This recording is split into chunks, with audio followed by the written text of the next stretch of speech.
बिस्मिल्लाहिर्रहमानिर्रहीम। Welcome back to my YouTube channel.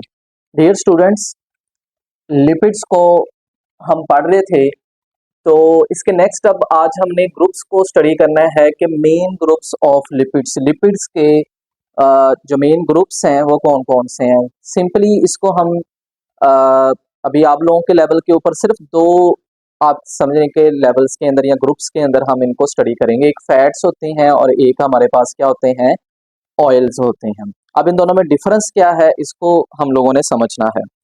सबसे पहले जनरल हम बात कर लेते हैं कि फैट्स एंड ऑयल जो हैं ये बनते कैसे हैं। लास्ट टाइम हमने बात की थी कि जब ग्लिसरॉल फैटी एसिड के साथ मिलते हैं तो हमारे पास क्या बनते हैं, लिपिड्स बनते हैं। मतलब फैट्स भी उन्हें आप कह सकते हैं या ऑयल्स भी कह सकते हैं।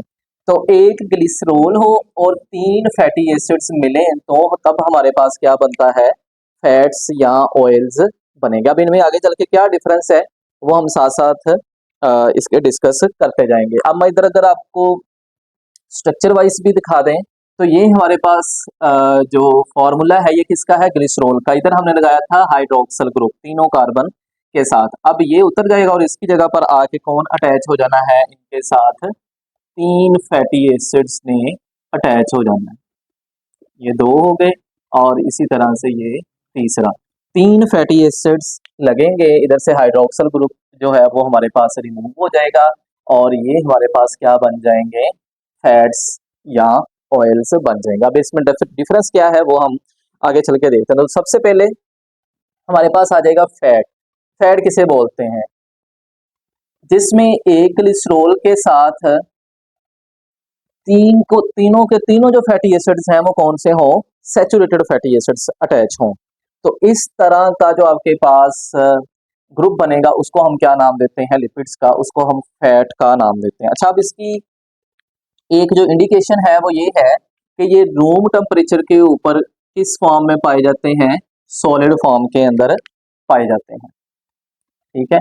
अच्छा, दूसरा अगर स्ट्रक्चर वाइज इसको देखा जाए तो तीनों के तीनों फैटी एसिड्स ये कौन से वाले फैटी एसिड्स होंगे, saturated fatty acid, single bond वाले। मतलब ये सारे वो फैटी एसिड जो सिंगल बॉन्ड पर मुश्तमिल होंगे। अब अगर इसकी हम एग्जांपल की बात करते हैं फैट्स के अंदर, तो जितनी भी एनिमल फैट आ जाएगी, जो हमें ऐसी कह लें कि लिपिड्स जो कि हमें एनिमल से हासिल हो रही होती हैं, तो इसको हम क्या नाम देते हैं, फैट का नाम देते हैं। जैसे चर्बी जो है, ठीक है, ये क्या है जी, हमारे पास एनिमल फैट है। जैसे मक्खन है, मक्खन क्या है, ये भी एनिमल फैट है। मतलब कि ये दूध से हम हासिल करते हैं। ठीक है। तो नेक्स्ट, अब जो हमारे पास दूसरी इसका ग्रुप आ जाएगा, इसको हम ऑयल का नाम देते हैं। अब ऑयल की डेफिनेशन क्या होगी, इसमें भी एक ग्लिसरॉल होता है लेकिन उसके अंदर अनसैचुरेटेड फैटी एसिड्स होते हैं। मतलब ये जो वाले जो फैटी एसिड्स लगे हुए होंगे ये कौन से वाले फैटी एसिड्स होंगे, इसमें अनसैचुरेटेड फैटी एसिड्स होंगे। अब अनसैचुरेटेड कल हमने पढ़ा था जिसमें डबल बॉन्ड कम से कम एक होना चाहिए, तो इसको हम क्या बोलेंगे, ये हमारे पास ऑयल्स की डेफिनेशन आ जाएगी। अब इनकी इंडिकेशन क्या है कि ये रूम टेम्परेचर के ऊपर किस फॉर्म में पाए जाते हैं, ये लिक्विड फॉर्म के अंदर पाए जाते हैं, रूम टेम्परेचर के ऊपर। तो मतलब आप कह लें कि पानी की तरह लिक्विड फॉर्म के अंदर ये जमे हुए नहीं होंगे। अच्छा, अब इसके अंदर अगर एग्जाम्पल की बात करते हैं तो ऑलमोस्ट इसमें सारे के सारे ये जो ऑयल्स हैं ये हमें कहाँ से हासिल होते हैं, प्लांट से हासिल होते हैं। तो इस वजह से हम इन्हें प्लांट ऑयल्स का नाम दे देंगे।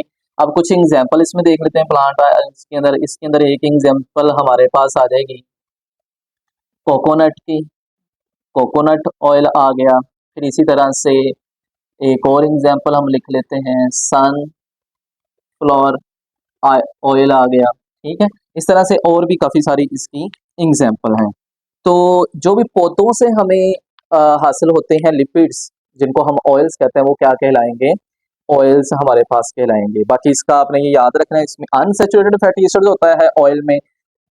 फैट में कौन से फैटी एसिड्स अटैच होंगे ग्लिसरॉल के साथ जाके, सैचुरेटेड फैटी एसिड। अब जो दूसरा ग्रुप हमारे पास फैट्स एंड ऑयल के अलावा जो आ जाएगा, इसको हम फॉस्फोलिपिड्स का नाम देते हैं। थोड़ा सा इसके स्ट्रक्चर में डिफरेंस है, फार्मूला के अंदर कह लें या स्ट्रक्चर के अंदर कह लें, तो वो क्या डिफरेंस होगा, कि इसमें एक ग्लिसरॉल होता है सेम टू सेम वैसे ही, लेकिन इसमें दो फैटी एसिड्स होते हैं और फिर एक क्या ऐड हो जाता है, फॉस्फेट ग्रुप अटैच हो जाता है इसके साथ, ये इसमें इजाफा है। तो नॉर्मली इधर क्या था, तीन फैटी एसिड से अब दो फैटी एसिड्स हो गए हैं और तीसरे फैटी एसिड की जगह पर कौन लग जाएगा, फॉस्फेट ग्रुप अटैच हो जाएगा। तो ये हमारे पास कौन से लिपिड्स बन जाएंगे, फॉस्फोलिपिड्स। अब ये इसका स्ट्रक्चर भी हम देख लेते हैं, ये वैसे का वैसे ही आ गया ग्लिसरॉल। अब पहले तो दो जो है वो हमारे पास क्या लग गए, इधर फैटी एसिड्स लग गए, एक ये हो गया, दूसरा ये। अब ये जो तीसरा कार्बन है इसके साथ फैटी एसिड नहीं होगा बल्कि कौन सा ग्रुप होगा, फॉस्फेट ग्रुप होगा।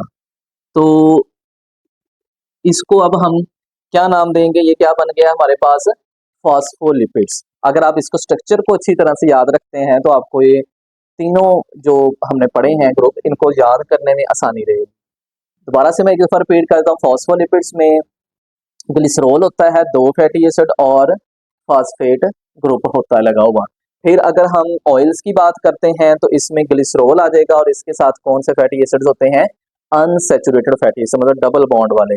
अगर सैचुरेटेड इसकी फैट्स की बात करते हैं तो उसमें ग्लिसरॉल के साथ कौन से फैटी एसिड अटैच हैं, सैचुरेटेड फैटी एसिड।